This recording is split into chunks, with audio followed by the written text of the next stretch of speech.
They tried to hang Apache Golias, but what he revealed changed the whole town forever. The capture, the dust kicked up by Sheriff Morrison's horse, settled slowly in the scorching Arizona heat as he dismounted outside the Copper Creek jail. Behind him, bound and bloodied, sat the most wanted man in 3 territories, Apache Golias.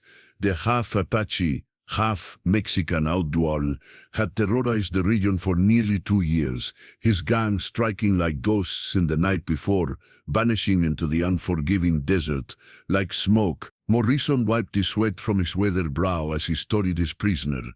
Apache Golias was smaller than the legend suggested, barely 5.5 feet tall, with dark skin that spoke of his mixed heritage and eyes that burned with an intensity that made even hardened lawmen uncomfortable. His long black hair was matted with blood from the capture, and his clothes were torn from the fierce struggle that had finally brought him down. "Well, well," Morrison muttered, spitting into the dust. "The great Apache Golias. Don't look so fearsome now, do you?" The prisoner said nothing, his dark eyes fixed on some distant point beyond the sheriff's shoulder. The silence was more unnerving than any threat could have been.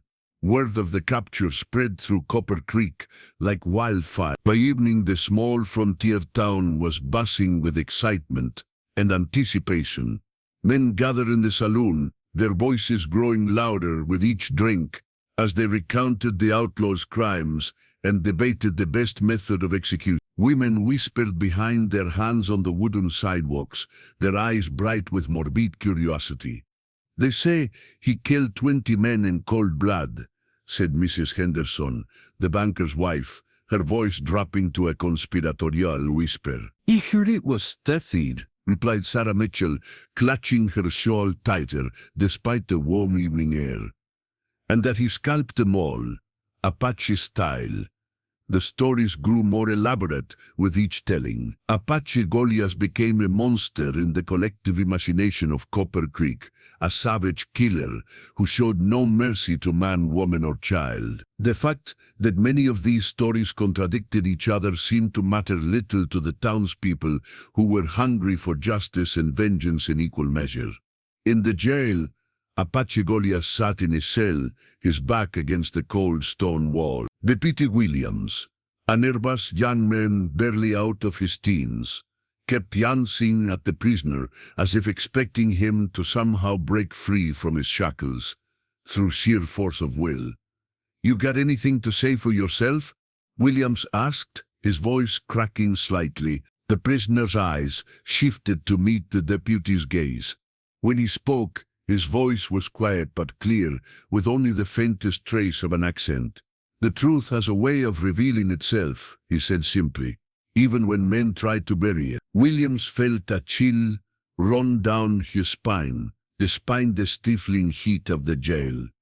There was something in the man's tone, not defiance or bravado, but a quiet certainty that was somehow more disturbing than any threat. As night fell over Copper Creek, the town's leading citizens gathered in the back room of Patterson's General Store to discuss the prisoner's fate.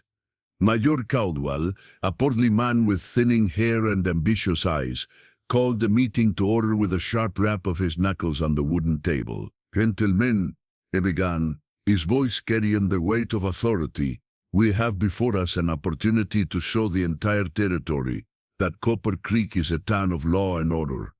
Apache Golias will hang, and his death will serve as a warning to every outlaw from here to California." Murmurs of agreement rippled through the room. Judge Harrison, recently arrived from back east and still uncomfortable with frontier justice, shifted uneasily in his chair.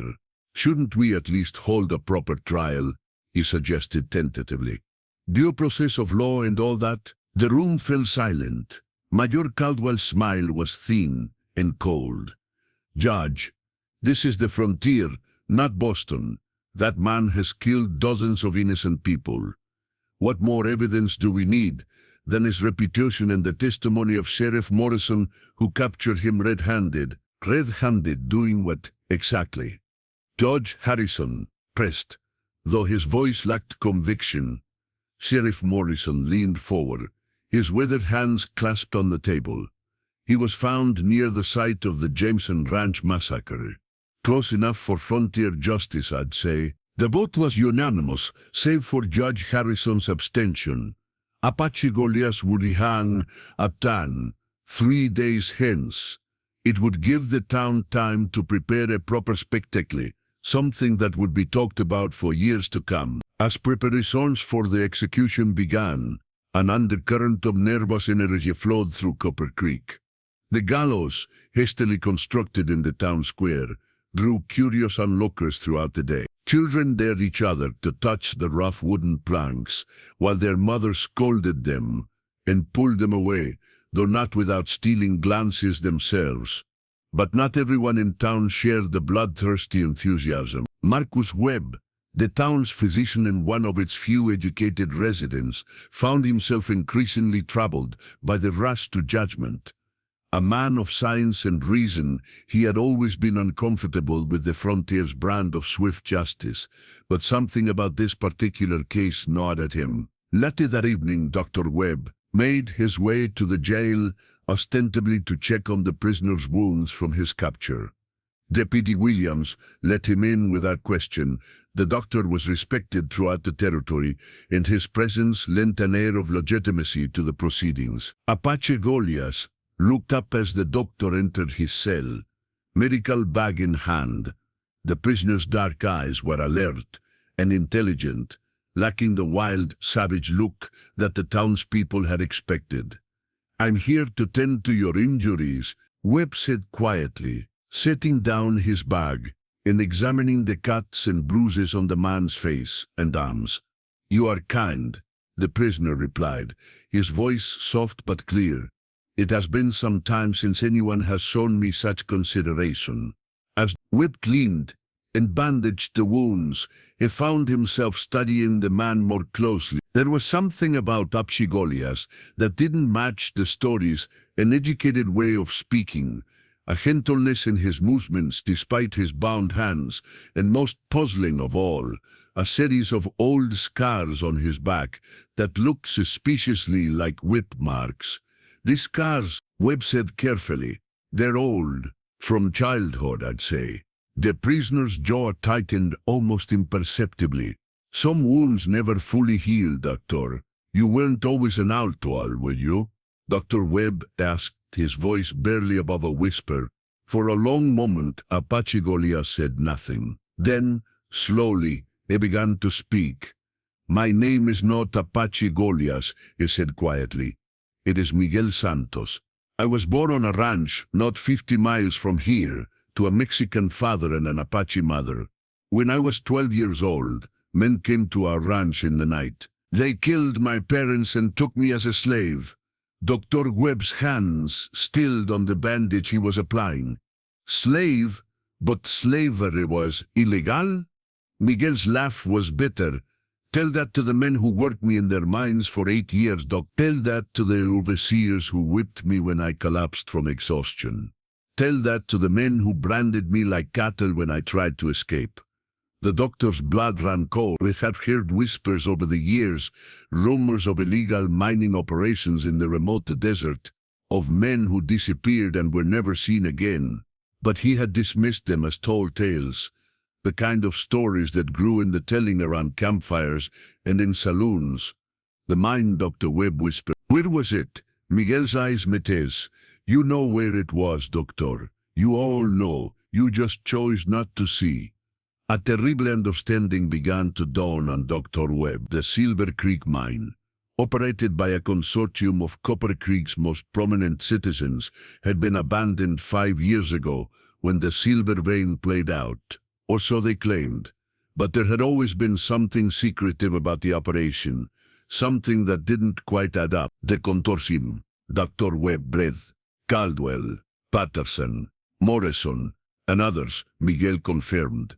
They used Apache and Mexican prisoners, men they claimed were outlaws or savages, men who wouldn't be missed. They worked us until we died, then brought in more. Dr. Webb felt sick. "How did you escape?" "A cabin," Miguel said simply. I was one of only 3 who survived. We made it to the surface and ran. The others were caught and killed within days. I managed to stay free, but they branded me as Apache Golias, a savage killer who had to be stopped at all costs. With the raids, the murders, Miguel shook his head. I have killed, Doctor. I won't deny that, but only in self-defense, and only the men who were hunting me. The stories of massacres and scalping, they are lies created to justify what they did to me, and to ensure that no one would listen if I tried to tell the truth. Dr. Webb sat back, his mind reeling. If what this man was saying was true, then half the town's leadership was complicit in slavery and murder on a massive scale. And tomorrow they would hang the one man who could expose their crimes. Why are you telling me this? Dr. Webb asked. Miguel's smile was sad but determined. Because you are a good man, Doctor. I can see it in your eyes, and because the truth has a way of revealing itself, even when men try to bury it. As Dr. Webb left the jail that night, his mind was in turmoil. He had always prided himself on being a man of science and reason, someone who dealt in facts rather than speculation. But the facts as he understood them were crumbling around him, replaced by a horrifying new reality. He thought of Major Caldwell's eagerness for the execution, Sheriff Morrison's convenient capture of the prisoner near the site of a massacre, and the consortium's secretive operations at the Silver Creek mine. Pieces of a puzzle he had never realized existed began to fall into place. But what could he do? Who would believe the word of a condemned adult over the testimony of the town's most respected citizens? And even if he could prove Miguel's story, what would happen to Copper Creek? The scandal would destroy the town, ruining innocent families along with the guilty. Dr. Webb walked the empty streets until dawn, wrestling with his conscience and the terrible knowledge that burned in his chest like acid. Want to uncover more shocking secrets from America's hidden history? Join our exclusive community of history enthusiasts and get access to stories that will change everything you thought you knew about the Old Wests. Subscribe now and never miss a revelation. The morning of the execution dawned clear and hot, with not a cloud in the brilliant blue sky. By sunrise, people had begun gathering in the town square, some having traveled from neighboring settlements to witness the hanging of the notorious Apache Golias. The atmosphere was festive, almost carnival-like, with vendors selling food and drink to the growing crowd. Dr. Webb had not slept. He stood at his office window, watching the crowd gather around the gallows, and felt a profound sense of dread settling over him like a shroud. In his hand, he clutched a hastily written letter, his account of Miguel Santos' story and his own growing suspicions about the Silver Creek Mine Consortium. He had spent the pre-dawn hours walking through the town, observing details he had never noticed before. Expensive new additions to Major Caldwell's house, built shortly after the mine's supposed closure. The fine clothes and jewelry that Mrs. Patterson had begun wearing around the same time. Sheriff Morrison's new horse and saddle, far beyond what a lawman's salary could afford. Alger paid for, with blood money, if Miguel's story was true. As the morning progressed, Dr. Webb found himself drawn repeatedly to his window, watching the preparations. The gallows stood like a monument to frontier justice, its rope swaying gently in the desert breeze. Major Caldwell moved through the crowd like a politician at a rally, shaking hands and accepting congratulations on bringing the notorious outworld to justice. At 10 o'clock, the jail doors opened, and Sheriff Morrison emerged with the prison. Miguel Santos walked in with dignity despite his shackles, his head held high as the crowd erupted in jeers and catcalls. Someone threw a rotten tomato that splattered against his chest, but he didn't flinch. Dr. Webb felt his resolve crystallize. Whatever the consequences, he could not stand by and watch an innocent man hang for crimes he didn't commit while the real criminals celebrated their success. He grabbed his medical bag and the letter he had written, then hurried out into the street. The crowd was so thick that he had to push his way through, earning angry glares and sharp elbows in return. By the time he reached the gallows, Miguel was already standing on the platform, the noose around his neck. Major Caldwell was addressing the crowd, his voice carrying over the square with practiced authority. Citizens of Copper Creek and friends from neighboring towns, he declared, today we witness justice served. This man, known as Apache Golias, has terrorized our territory for too long. His reign of murder and savagery ends here. The crowd roared its approval. Dr. Webb pushed closer to the platform, his heart pounding. Any last words? Major Caldwell asked the prisoner, though his tone suggested he hoped there wouldn't be any. Miguel Santos looked out over the crowd, his dark eyes calm and steady. When he spoke, his voice carried clearly across the square, silencing the jeers and catcalls. My name is not Apache Golias, he said simply. My name is Miguel Santos, and I am not the monster you believe me to be. Someone shouted from the crowd. Hung the savage. But Miguel continued, his voice growing stronger. I was enslaved in the Silver Creek mine for 8 years, along with dozens of other men who were worked to death in the darkness below ground. The men who enslaved us stand among you now, respected citizens who built their fortunes on blood and suffering. A murmur ran through the crowd. Some people looked confused, others angry at what they saw as desperate lies from a condemned man. But Webb noticed that several of the town's leaders had gone pale, their eyes darting nervously toward the exits. The consortium that ran the mine, Miguel continued, his voice carrying over the growing murmur of the crowd, included Major Caldwell, Sheriff Morrison, and store owner Patterson. They used the prisoners and slaves, men they claimed were outlaws or savages, working them until they died and then replacing them with more. That's enough, Major Caldwell shouted. His face flashed with anger. These are the desperate lies of a condemned killer. Proceed with the execution. But Dr. Webb had heard enough. He pushed through the last of the crowd and climbed onto the platform, his medical bag in one hand and his letter in the other. Wait, he called out, his voice cracking with emotion. This man speaks the truth. The crowd fell silent, shocked to see the respected doctor defending the prisoner. Major Caldwell's face went from red to white in an instant. Dr. Webb, he said carefully, you're overwrought. Please step down and let justice take its course. Justice? Dr. Webb laughed bitterly. There is no justice in hanging an innocent man while his tormentors watch from the crowd. He held up the letter he had written. I have here a detailed account of this man's story and evidence of the illegal operations at the Silver Creek mine. Evidence that will expose the truth about what really happened there. The crowd was growing restless, confused by this unexpected turn of events. Some people were calling for the doctor to be removed, while others demanded to hear what he had to say. Sheriff Morrison stepped forward, his hand resting on his gun. Doctor, you're interfering with a legal execution.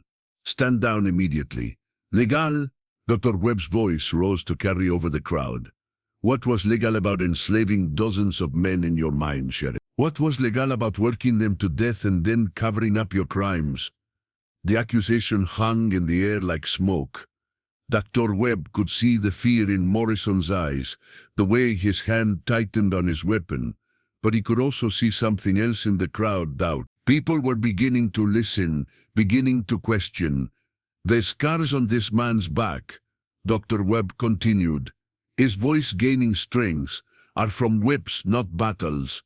The brands on his arms are from your mine, not Apache raids, and the men you claim he murdered, they were the officers and guards who hunted him after he escaped from your illegal operation.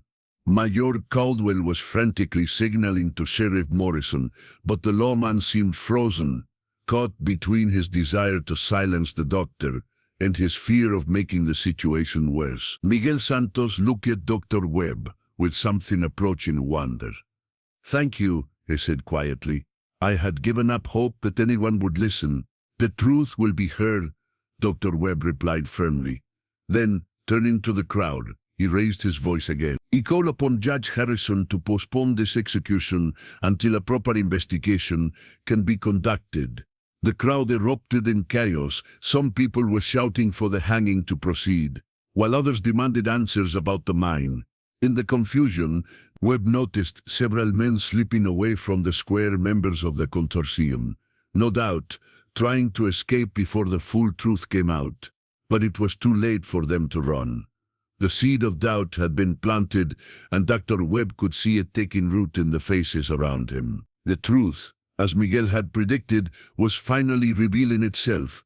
Judges Harrison, pale and shaken by the dramatic turn of events, called for order in the square. The crowd's mood had shifted from bloodthirsty excitement to confused uncertainty, with angry voices calling out from all directions. This execution is postponed, pending investigation, the judge declared, his voice barely audible over the chaos. Clear the square immediately. So his Marsan stepped forward, his face a mask of barely controlled rage. Judge, you're making a serious mistake. This man is a convicted killer. Convicted by whom? Dr. Webb interrupted, still standing on the platform beside Miguel. When was his trial? Where is the evidence of his crimes beyond hearsay and reputation? The sheriff's hand moved toward his gun, but Judge Harrison intervened. Sheriff Morrison, you will escort the prisoner back to his cell. Dr. Webb, I want to see you and your evidence in my chambers, immediately. As the crowd slowly dispersed, grumbling and confused, Dr. Webb helped remove the noose from Miguel's neck. The man's hands were shaking slightly, the first sign of emotion he had shown throughout the ordeal. Why did you do it? Miguel asked quietly, as they walked toward the jail. You could have stayed silent. It would have been safer. Dr. Webb considered the question. Because I took an oath to do no harm, he said finally. Standing by while an innocent man hangs would violate that oath in the worst possible way. In Judge Harrison's temporary chambers, a small room above the general store, Dr. Webb laid out everything he knew. He presented his letter detailing Miguel's account, his observations about the sudden wealth of certain town leaders, and his medical examination of the prisoner's cars and brands. Judge Harrison listened in growing horror. If what you're saying is true, he said slowly, then we're dealing with crimes that go far beyond simple murder. Slavery, conspiracy, cover-up, and it explains why they were so eager to hang him quickly, Dr. Webb added. Dead men tell no tales. But how do we prove it? The man has been closed for years. Any evidence would be long gone. Miguel, who had been brought to the chambers under heavy guard, spoke up. Not all of it, he said quietly. The consortium kept detailed accounts of their operations, how many workers, how much silver extracted, expenses and profits. They would have hidden them, but they exist. Where? Judge Harrison asked. Patterson's store has a hidden room beneath the main floor, Miguel replied. He saw it during one of my escape attempts. They kept papers there, along with silver and other valuables. Judge Harrison turned to the deputy, who had escorted Miguel. Deputy Williams, I want you to organize a search of Patterson's store immediately. Look for any hidden rooms or compartments. Sir, Williams said nervously, shouldn't we get Sheriff Morrison's approval for that? Sheriff Morrison is a suspect in this investigation, the judge replied firmly. You report directly to me now. And deputy, this search is to be conducted quietly. We don't want to give anyone time to destroy evidence. As Williams hurried off to organize the search, Dr. Webb found himself studying Miguel more closely. The man's story was compelling, but there were still gaps that troubled him. The raids, Dr. Webb said, the attacks attributed to Apache Golias. If you didn't commit them, then who did? Miguel's expression darkened.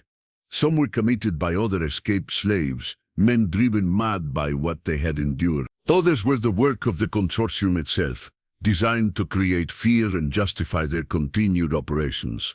They needed a boogeyman, someone to blame for the violence they were perpetrating. And you became that boogeyman. I became convenient, Miguel corrected. A half Apache, half Mexican man with no family, no connections, no one to speak for him. The perfect scapegoat. Judge Harrison was taking notes furiously. We'll need to verify all of this. Interview witnesses, examine physical evidence, cross-reference dates and locations. Judge Webb said carefully, there's something else you should know. I believe Major Caldwell and the others will try to flee once they realize the investigation is serious.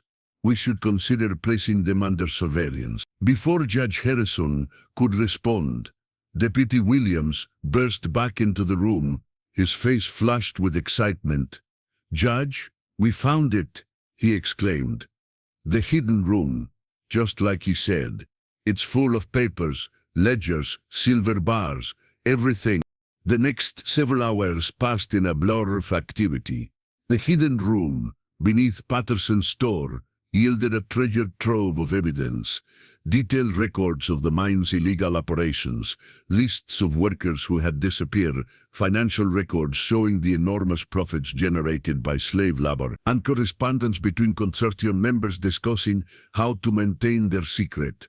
Most damning of all was a series of letters discussing the creation of the Apache Golias legend. The consortium had deliberately spread stories of a savage killer, using the fear they generated to justify increased security around their operations and to ensure that anyone who escaped would be shot on sight rather than captured and questioned. As the evidence mounted, Judge Harrison issued warrants for the arrest of Major Caldwell, Sheriff Morrison, and store owner Patterson. But when deputies went to serve the warrants, they found that all three men had vanished, along with their families and whatever portable wealth they could carry. They're probably halfway to Mexico by now, Deputy Williams said grimly.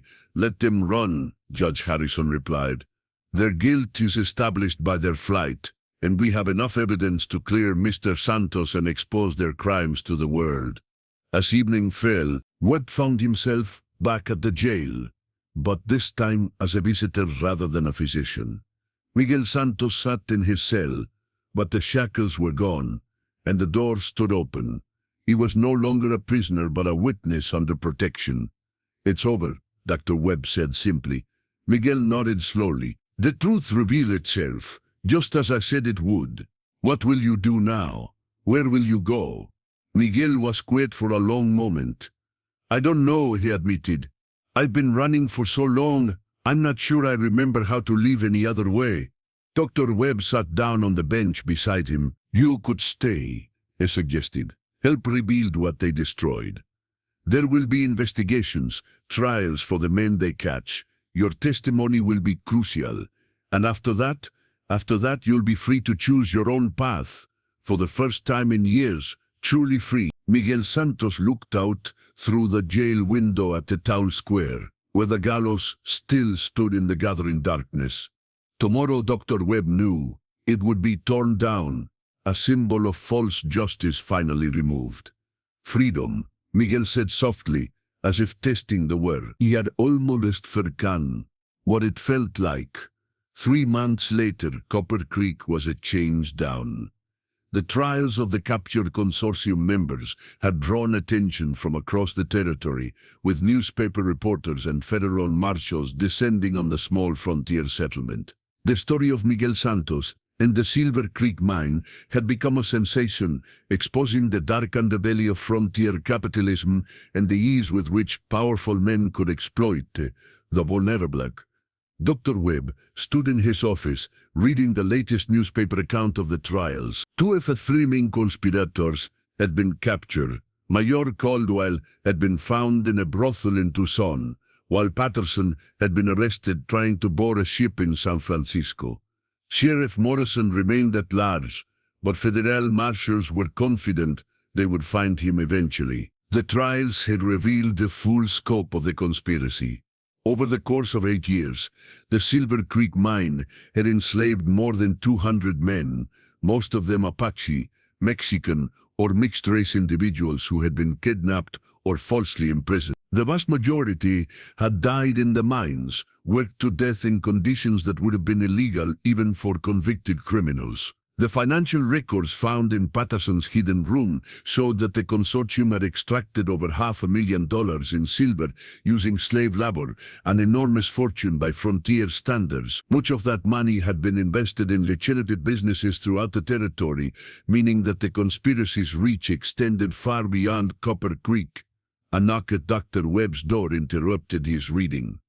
Miguel Santos entered, looking healthier and more at peace than he had in months. The haunted look had faded from his eyes, replaced by something approaching contentment. The last of the trials concluded today, Miguel said, settling into the chair across from Dr. Webb's desk. I heard Caldwell got 20 years, Patterson got 15. Not enough, but it's something. Miguel nodded. Justice is rarely perfect, but it's better than no justice at all. Over the past months, Miguel had become something of a celebrity in the territory. His testimony had been crucial in convicting the consortium members, and his story had inspired others to come forward with their own accounts of exploitation and abuse. He had also worked with federal investigators to locate and identify the remains of workers who had died in the mine, giving families closure and ensuring that the victims were properly honored. I've been thinking about what you said, Miguel continued, about choosing my own path. Webb looked up from his newspaper. And I want to help others like me, men who have been branded as outlaws or savages, who have no one to speak for them. There are more Miguel Santoses out there, and more conspiracies like the Silver Creek mine. You're talking about becoming a federal marshal. Miguel smiled. Marshal Santos has a nice ring to it, don't you think? Dr. Webb laughed. I think it has a perfect ring to it. When do you start? Next month. They're sending me to Denver for training, then assigning me to investigate labor abuses throughout the territory. Apparently my unique background makes me ideal for the work. The two men sat in comfortable silence for a moment, both reflecting on how much had changed since that terrible morning when Apache Golias was supposed to hang. The town had elected a new mayor, a honest rancher named Tom Bradley, who had run on a platform of transparency and reform. A new sheriff had been appointed by the territorial governor, a man with an impeccable reputation and no ties to the old corruption. Most importantly, the Silver Creek mine had been reopened as a legitimate operation with fair wages and safe working conditions. Many of the men working there now were former slaves who had been freed as a result of the investigation, finally able to earn an honest living doing work they knew well. There's something else, Miguel said, reaching into his jacket pocket. I wanted to give you this. He handed Webb a small leather pouch. Inside was a silver medallion, beautifully crafted with intricate Apache designs. It was my mother's, Miguel explained. The only thing I managed to keep from my childhood. I want you to have it. Dr. Webb started to protest, but Miguel held up his hand. You saved my life, he said simply. More than that, you gave me back my name, my dignity, my future. This medallion represents my past, the good parts that I want to remember, but my future is my own to make now, thanks to you. Dr. Webb accepted the medallion with trembling hands. I'll treasure it, he said. I know you will, and I hope that whenever you look at it, you'll remember that one person can make a difference. One person willing to stand up for the truth can change everything.